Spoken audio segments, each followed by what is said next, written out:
ദാതാരം സർവസമ്പദാം ലോകാഭിരാമം ശ്രീരാമം ഭൂയോ ഭൂയോ നമാമ്യഹം. ശ്രീ ഗുരുഭ്യോ നമഃ. എല്ലാവർക്കും എൻ്റെ വിനീതമായ നമസ്കാരം.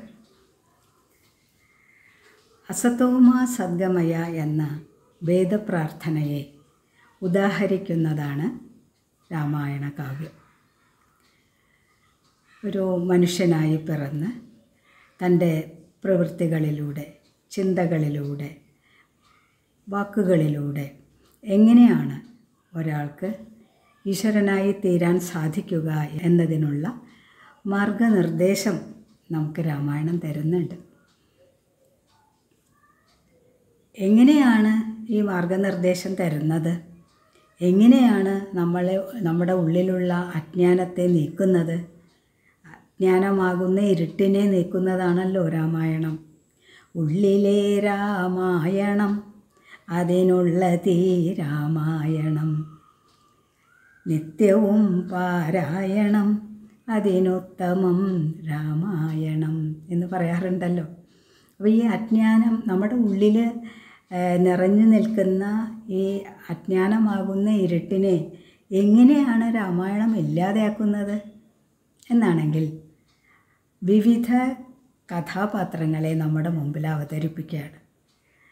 അവരുടെ ഓരോ സമയത്തും അവരെങ്ങനെയാണ് പെരുമാറുന്നത്, ഓരോ പ്രതിസന്ധികളെ അവരെങ്ങനെയാണ് തരണം ചെയ്യുന്നത്, അവർ ആ സമയത്തൊക്കെ എങ്ങനെയാണ് ചിന്തിക്കുന്നത്, പ്രവർത്തിക്കുന്നത്, പറയുന്നത്, ഇതൊക്കെ കണ്ട് കേട്ട് നമ്മൾ മനസ്സിലാക്കണം. അങ്ങനെ മനസ്സിലാക്കുമ്പോൾ നമ്മളുടെ ഉള്ളിലും നമുക്ക് നേരിടുന്ന ഇങ്ങനെയുള്ള പ്രശ്നങ്ങളൊക്കെ നമ്മുടെ ജീവിതത്തിലുണ്ടാവും. അപ്പോൾ ആ സന്ദർഭങ്ങളിൽ നമ്മൾക്ക് ഇവർ വഴികാട്ടികളായി തീരണം. അതാണ് നമുക്ക് രാമായണം പോലുള്ള കാവ്യങ്ങൾ ചെയ്തു തരുന്നത്. അതാണ് ഉപദേശങ്ങളിലൂടെ, നല്ല സതുപദേശങ്ങളിലൂടെ മനുഷ്യജന്മം എങ്ങനെ സഫലമാക്കാം എന്ന് നമുക്ക് മനസ്സിലാക്കി തരുന്നു രാമായണം. അപ്പോൾ രാമായണത്തിലെ പല കഥാപാത്രങ്ങളെയും നമ്മൾ പരിചയപ്പെട്ടിട്ടുണ്ട്. അതപ്പോൾ നമുക്ക് മനസ്സിലായി കുറേ പേർക്ക് ഭഗവാനെ ആശ്രയിച്ചതുകൊണ്ട്, ഭഗവത് ഭക്തി കൊണ്ട് മോക്ഷം സിദ്ധിച്ചതായിട്ട് നമ്മൾ മനസ്സിലാക്കി. അങ്ങനെ ജന്മം ഏതായാലും, ഏതു വിഭാഗത്തിൽപ്പെട്ട ജന്മമെടുത്താലും ഒരാൾക്ക് ഭഗവാനിലേക്ക് എത്തിച്ചേരാൻ വേണ്ട മാർഗനിർദ്ദേശങ്ങളൊക്കെ രാമായണം തരുന്നുണ്ട്. അങ്ങനെ രാക്ഷസനായി ജനിച്ച് തൻ്റെ ആ ഉപാസനാക്രമത്തിലുള്ള വ്യത്യാസം വരുത്തി, ഉപാസനയിൽ ആ ഭഗവത് ഭക്തി കലർത്തി ഭഗവാനിലേക്ക് എത്തിച്ചേർന്ന ഒരു കഥാപാത്രമാണ് മാരീചൻ. ആ മാരീചനെയാണ് നമ്മളിന്നൊന്ന് പരിചയപ്പെടാൻ പോകുന്നത്. ആരാണ് മാരീചൻ? നമ്മളെവിടെയാണ് അദ്ദേഹത്തെ ആദ്യം കാണുന്നതെന്നാണെങ്കിൽ ബാലകാണ്ഡത്തിലാണ്. ബാലകാണ്ഡത്തിൽ വിശ്വാമിത്ര മഹർഷിയുടെ യാഗം ഭംഗം നടത്തുന്ന താടകയെ ഭഗവാൻ വധിച്ചു. അതിനുശേഷം വീണ്ടും യാഗം തുടങ്ങിയപ്പോഴാണ് മാരീച സുബാഹുക്കൾ അവിടെ വന്നു ചേരുന്നത്. അവർ യാഗകുണ്ഡത്തിലേക്ക് ഈ രക്തം ഒക്കെ ഒഴുക്കുകയാണ് ചെയ്യുന്നത്. അപ്പോഴാണ് ശ്രീരാമചന്ദ്രൻ അതിലെ സുബാഹുവിനെ അസ്ത്രമെയ്ത് ഉടനെ തന്നെ വധിച്ചു.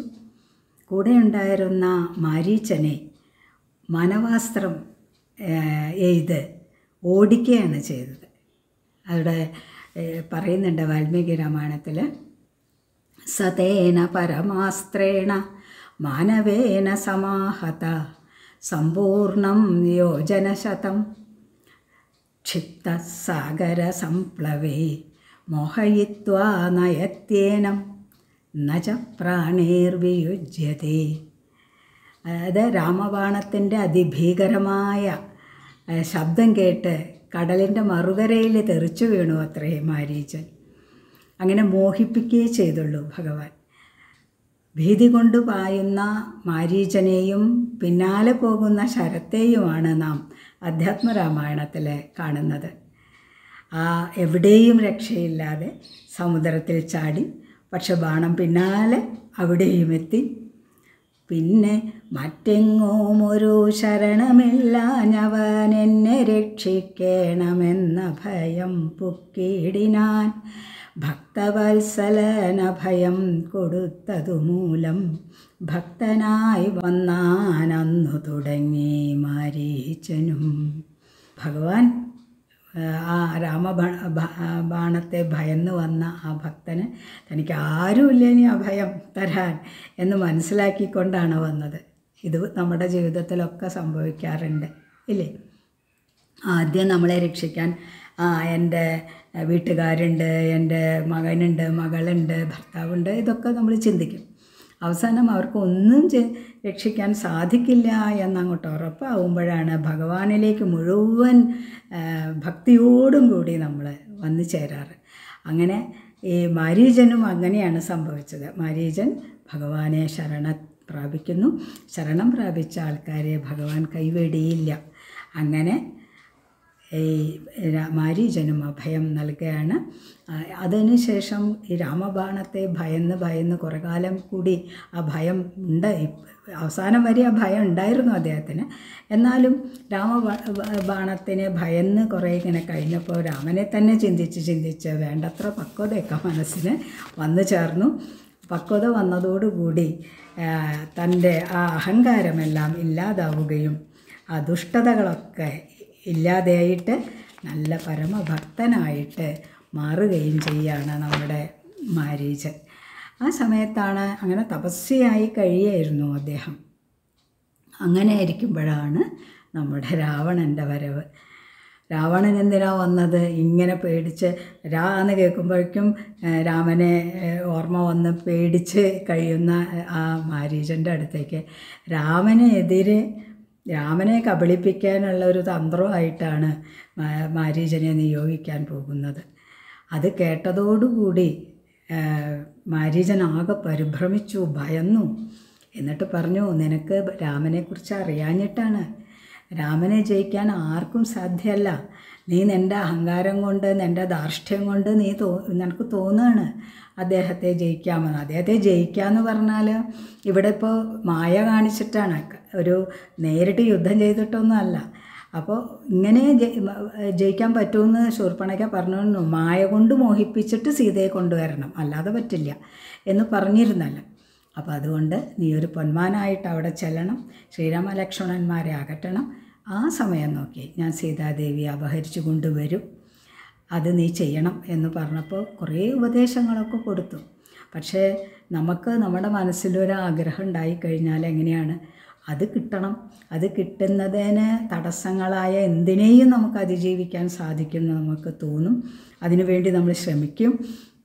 അതിനെതിരായിട്ട് ആരെങ്കിലും എന്തെങ്കിലും ആ അപകട ഭീതിയുണ്ട്, അവിടെ ചെയ്യരുത് എന്നൊക്കെ നമ്മളെ പറഞ്ഞ് മനസ്സിലാക്കി തന്നാലും അതൊന്നും നമ്മൾ ചെവിക്കൊള്ളാറില്ല അല്ലേ? അങ്ങനെയല്ലേ സാധാരണ ജീവിതത്തിൽ വരാറ്? അതുപോലെ തന്നെ രാവണനും സംഭവിച്ചു. വേണ്ട ഉപദേശം കൊടുത്തുവെങ്കിലും അപകടത്തിൻ്റെ എല്ലാ തീക്ഷ്ണതയും പറഞ്ഞ് മനസ്സിലാക്കിയെങ്കിലും രാവണൻ പിന്തിരിഞ്ഞില്ല. മാത്രമല്ല, ഇത് ചെയ്തില്ലെങ്കിൽ, നീ ഇങ്ങനെ പൊന്മാനായി അവിടെ സീതയെ ആകർഷിച്ചില്ലെങ്കിൽ നിന്നെ ഞാൻ കൊല്ലും എന്നും പറഞ്ഞു. അപ്പോൾ ഈ ദുഷ്ടൻ്റെ കൈ കൊണ്ട് മരിക്കണേക്കാൾ ഭേദം എനിക്ക് ശ്രീരാമൻ്റെ സഹായകങ്ങൾ കയറ്റി മരിച്ചാൽ മുക്തിയെങ്കിലും കിട്ടുമല്ലോ എന്ന് വിചാരിച്ച് മാരീചൻ അതിനെ സമ്മതിക്കുകയാണ്. അപ്പോൾ ഇതുപോലെ ഈ സന്ദർഭത്തിൽ നമ്മൾ എന്താണ് മനസ്സിലാക്കേണ്ടത്? മറ്റുള്ളവരുടെ ഭീഷണികൾക്കും സമ്മർദ്ദങ്ങൾക്കും വഴങ്ങി ചെറുത്തു നിൽക്കാനാവാതെ ചീത്ത പ്രവൃത്തികളിലേക്ക് എത്തിപ്പെടുന്ന ശുദ്ധാത്മാക്കൾ ഇന്നും നമ്മുടെ സമൂഹത്തിലേറെയുണ്ട് ഇല്ലേ? അവർക്ക് അതിൽ നിന്ന് ഒഴിഞ്ഞു മാറാൻ പറ്റാത്തത് കൊണ്ട് അങ്ങനെ ദുഷ്ടപ്രവൃത്തികൾ ചെയ്യുന്നവരായിട്ട് മാറാറുണ്ട്. പക്ഷെ അതിനെയൊക്കെ ജയിക്കാൻ നമുക്ക് സാധിക്കണം. അതിന് ഈശ്വരനിലുള്ള ഭക്തി, ആത്മവിശ്വാസം, ധൈര്യം ഇതൊക്കെ ആവശ്യമാണ്. അപ്പോൾ ഇവിടെ ഇപ്പോൾ മാരീചന് വേറെ നിവൃത്തി ഒന്നുമില്ലാത്തത് കൊണ്ട് അദ്ദേഹം അതിന് സമ്മതിക്കുകയാണ്. അപ്പോൾ അന്ന് ഇത് മാരീചനുണ്ടായിരുന്ന അവസ്ഥ ഇന്നും നമ്മളുടെ ഇടയിലുള്ള നല്ല ആൾക്കാർക്ക് സംഭവിക്കാറുണ്ട് എന്നൊന്ന് ഓർമ്മിക്കേണ്ടതാണ് നമ്മൾ. പിന്നെ മാരീചൻ എന്ത് ചെയ്തു? ശരി, നമുക്ക് കഥയൊക്കെ അറിയാം. അങ്ങനെ സീതയെ നല്ല ഭംഗിയുള്ള ഒരു മാനായിട്ട് ചെല്ലുന്നു. സീത അപ്പോഴേക്കും എന്താണ്, ഇന്ന് വരെ കാണാത്തൊരു മാൻ. എന്തുകൊണ്ട് ഇങ്ങനൊരു മാൻ? അത് ചിന്തിക്കുന്നില്ല. മാനിനെ ഇങ്ങനെ കണ്ടിട്ടില്ലല്ലോ, ഇത് എന്താണ് ഇങ്ങനെ ഒരു മാൻ, എന്താണ് അതിൻ്റെ സത്യാവസ്ഥ എന്ന് ചിന്തിക്കാനൊന്നും മെനക്കെട്ടില്ല. അതിലങ്ങോട്ട് ആകർഷിതയായി തീർന്നു. ആകർഷിക്കപ്പെട്ട് അതിനെ എനിക്ക് വേണം എന്നുള്ള ആഗ്രഹം പ്രകടിപ്പിക്കുകയാണ്. അതാണ് ഒരു വസ്തുവിനോടുള്ള സംഘം കൊണ്ടാണ് നമുക്കതിനോട് കാമം ഉണ്ടാകുന്നത്. അപ്പോൾ ആ കാമം നമ്മളെ അത് കിട്ടുന്നത് വരെ നമുക്ക് ആ ആഗ്രഹം ഇങ്ങനെ കൂടി വരികയുള്ളൂ. അപ്പോൾ അതൊക്കെ അവിടെ ഇങ്ങനെ പറയുന്നുണ്ട് എന്തൊക്കെയാണ് അതിൻ്റെ ഗുണങ്ങൾ. അപ്പോൾ നമുക്ക് അതിൻ്റെ ഗുണങ്ങളൊക്കെ വർണ്ണിക്കണമെന്ന് തോന്നും. ഇത്രയും നല്ലത് വേറെ എവിടെയില്ല. ഇങ്ങനെ ഇന്നല്ലേ നമ്മളൊക്കെ ജീവിതത്തിൽ നമുക്കിഷ്ടപ്പെട്ട ഒരു വസ്തു നമുക്ക് വേണം എന്നുണ്ടെങ്കിൽ നമ്മളതിൻ്റെ ഗുണങ്ങളെക്കുറിച്ച് മാത്രമേ അപ്പോൾ ചിന്തിക്കുള്ളൂ. അതിൻ്റെ പിന്നിൽ ഉണ്ടാകാവുന്ന ദോഷങ്ങളെക്കുറിച്ച് നമ്മൾ ഒരിക്കലും ചിന്തിക്കാറില്ല. അതാണ് പറയുന്നത്, രാമായണത്തിൽ വർണ്ണിക്കപ്പെട്ട കാര്യങ്ങൾ തന്നെയാണ് നമ്മുടെ ജീവിതത്തിലൊക്കെ സംഭവിച്ചു കൊണ്ടിരിക്കുന്നത്. അപ്പോൾ ഈ സീതയ്ക്ക് പറ്റിയതുപോലെ നമുക്കൊക്കെ ആഗ്രഹങ്ങളെ നിയന്ത്രിക്കാൻ പറ്റാതെ വരാറുണ്ടല്ലോ പലപ്പോഴും. അങ്ങനെ ശ്രീരാമചന്ദ്രൻ പോകുന്നു. അത് കഴിഞ്ഞ് മാരീചൻ ഇപ്പോൾ കിട്ടും എന്നുള്ള മട്ടിൽ ശ്രീരാമനെ ഇങ്ങനെ ആകർഷിക്കുന്നു.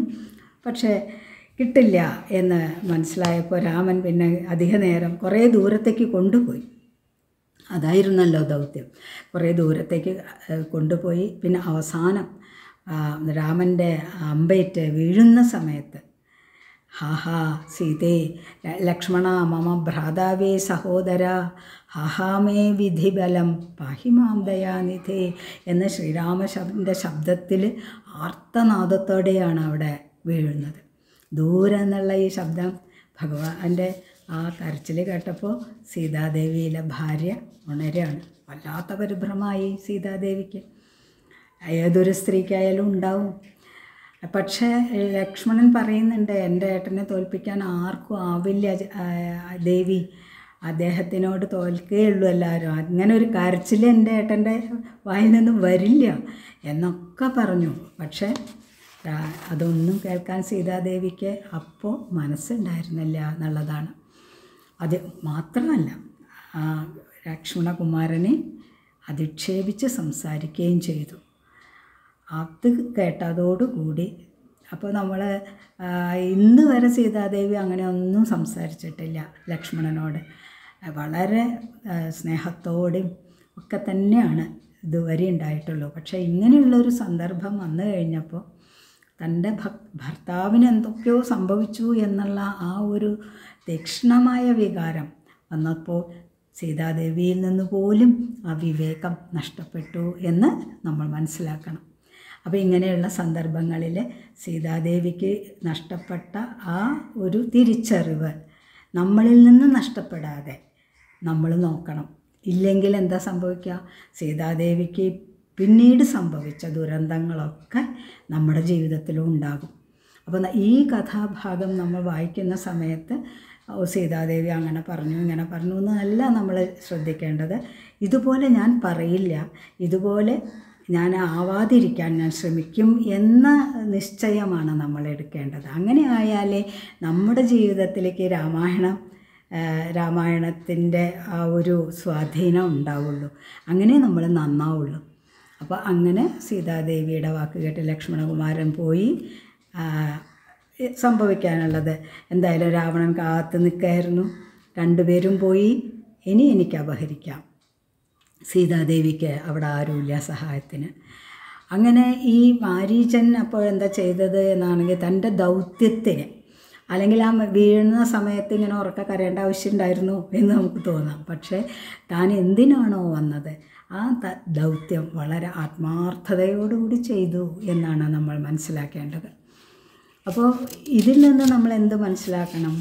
കേട്ടതിൻ്റെയും കണ്ടതിൻ്റെയും ഒക്കെ പിന്നാലെ ഇങ്ങനെ നമ്മൾ പോയി കഴിഞ്ഞാൽ നമ്മുടെ ജീവിതത്തിലും ഇതുപോലുള്ള വിഷമങ്ങൾ വന്നു ചേരും എന്ന് നമ്മൾ മനസ്സിലാക്കണം. ആഗ്രഹങ്ങളെ നമ്മൾ നിയന്ത്രിക്കണം. കടിഞ്ഞാണില്ലാത്ത കുതിരകളെ പോലെ നമ്മുടെ ഇന്ദ്രിയങ്ങളെ അങ്ങോട്ട് വിട്ടുകഴിഞ്ഞാൽ നമ്മുടെ ജീവിതത്തിൽ വലിയ വലിയ പ്രതിസന്ധികൾ ഉണ്ടാകും എന്ന് ഓരോ രാമായണ വായനക്കാരും മനസ്സിലാക്കേണ്ടതാണ്. അത് ഭഗവാനൊക്കെ പറഞ്ഞിട്ടുണ്ട്, ഇന്ദ്രിയാണാം ഹി ചരതാമേൻ മനോ അനുവിധീയതേ തദസ്യ ഹരതി പ്രജ്ഞാം വായുർനാവമിവാംഭസി എന്നൊക്കെ ഭഗവാനും പറഞ്ഞിട്ടുണ്ട്. എത്ര വൈരാഗ്യം ഉള്ളവരാണെന്ന് അഭിമാനിക്കുന്നവർക്കും ചിലപ്പോൾ ഇങ്ങനെയൊക്കെയുള്ള അബദ്ധങ്ങൾ സംഭവിക്കും എന്നതിനും പുരാണങ്ങളിൽ ധാരാളം ഉദാഹരണങ്ങളുണ്ടല്ലോ. അങ്ങനെ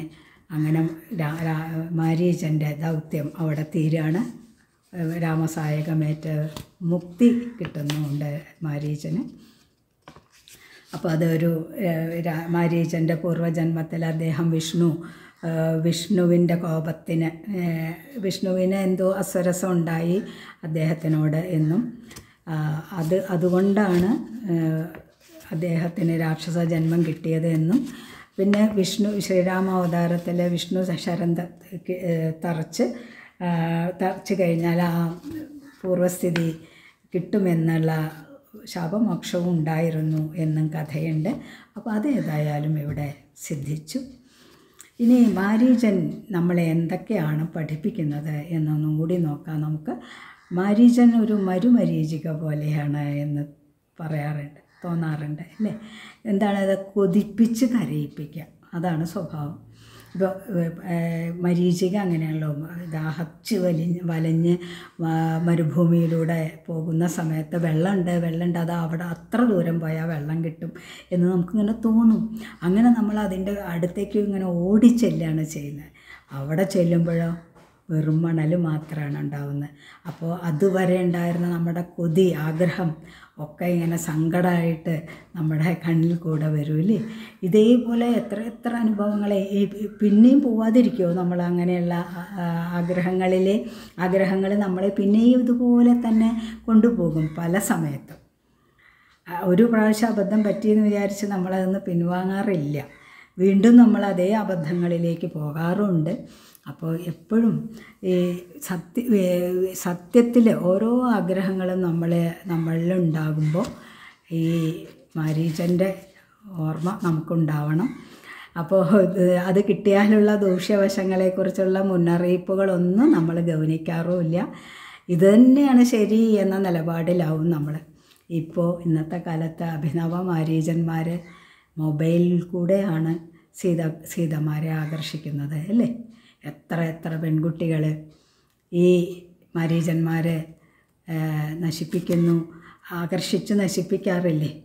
അതുപോലെ ഇത് മാത്രമല്ല, സമ്പത്തുണ്ടാകുന്നതിന് വേണ്ടിയിട്ട്, അധികാരം കിട്ടുന്നതിനായിട്ട്, അപ്പോൾ ഇതൊക്കെ മറ്റു ഭോഗവസ്തുക്കളൊക്കെ സിദ്ധിക്കുന്നതിനൊക്കെ വേണ്ടിയിട്ട് ഇതുപോലുള്ള മാരീചപ്പൊന്മാന്മാരുടെ പിന്നാലെ പോകുന്നവർ എത്രയോ അധികം ഉണ്ട് ഇന്നത്തെ കാലത്ത്. അവർക്ക് ചതിയിൽപ്പെടുമ്പോഴേ അവരുടെ രാക്ഷസ സ്വരൂപം മനസ്സിലാവുള്ളൂ. ശ്രീരാമനെ പോലെ ആ വിപത്തിൽ നിന്ന് കരകയറാനുള്ള ആ ഒരു സാമർഥ്യം അഭിനവ സമൂഹത്തിന് പലപ്പോഴും ഉണ്ടാവാറുമില്ല. വലിയ വാഗ്ദാനങ്ങളിൽ കുടുങ്ങി സമ്പാദ്യമെല്ലാം നഷ്ടപ്പെട്ട് ജീവിതം സങ്കടക്കടലായി മാറുന്ന എത്രയോ ആൾക്കാർ ഇന്ന് നമ്മുടെ ഇടയിലുണ്ട്. അപ്പോൾ നമ്മളെന്താണ് ചിന്തിക്കേണ്ടത്? അവിടെ ഇത്തരം പൊന്മാനുകളുടെ മായാവലയത്തിൽ പെടാതിരിക്കാനാണ് നമ്മൾ ശ്രദ്ധിക്കേണ്ടത്. നമ്മുടെ ചുറ്റും വല വിരിച്ചിരിക്കുകയാണ് അവർ. അപ്പോൾ ആഗ്രഹങ്ങളെ നിയന്ത്രിക്കുക, സത്കർമ്മനിരതരായിരിക്കുക, അങ്ങനെയൊക്കെ നമ്മൾ ചെയ്താൽ ഇവരുടെ ഈ ആകർഷണ വലയത്തിൽ നിന്ന് നമുക്ക് രക്ഷ കിട്ടും. അപ്പോൾ ഏത് ജന്മം ലഭിച്ചാലും എന്താണ് നമ്മൾ ചെയ്യേണ്ടത്? രാമഭക്തി കൊണ്ട് ഒരാൾക്ക് ഈശ്വരീയത കൈവരിക്കാമെന്നും മാരീച കഥ നമ്മെ ഓർമ്മിപ്പിക്കുന്നുണ്ട്. നമേ ഭക്ത പ്രണശ്യതി എന്നാണല്ലോ ഭഗവാൻ പറയുന്നത്. അത് വളരെ ശരിയാണ് എന്ന് ഈ രാക്ഷസനായി ജനിച്ച് ഈശ്വരീയതയിലേക്ക് എത്തിച്ചേർന്ന മാരീചൻ്റെ കഥ നമ്മളെ ഓർമ്മിപ്പിക്കുന്നു. അപ്പോൾ നമ്മൾ ഓരോ രാമായണ വായനക്കാരായ ഓരോ ഭക്തരും എന്താണ് ചിന്തിക്കേണ്ടത്? നമ്മളുടെ ഉള്ളിലുള്ള ഈ മാരീചത്വത്തെ ഉപേക്ഷിക്കാൻ വേണ്ടി, അതിനെ ഇല്ലാതാക്കാൻ വേണ്ടി പരിശ്രമിക്കുക. പിന്നെ അതുപോലെ തന്നെ പുറമേയുള്ള മാരീചന്മാർ നമ്മളെ ആകർഷിച്ച് കൊണ്ടുപോകാതിരിക്കാനും ഒരു ശ്രദ്ധ നമുക്കുണ്ടായാൽ നമ്മുടെ ഈ മനുഷ്യജന്മം സഫലമാകും. അതിന് ശ്രീരാമചന്ദ്രൻ്റെ അനുഗ്രഹം നമുക്കെല്ലാവർക്കും ഉണ്ടാകട്ടെ എന്ന് പ്രാർത്ഥിക്കുന്നു. എല്ലാവർക്കും നന്ദി, നമസ്കാരം.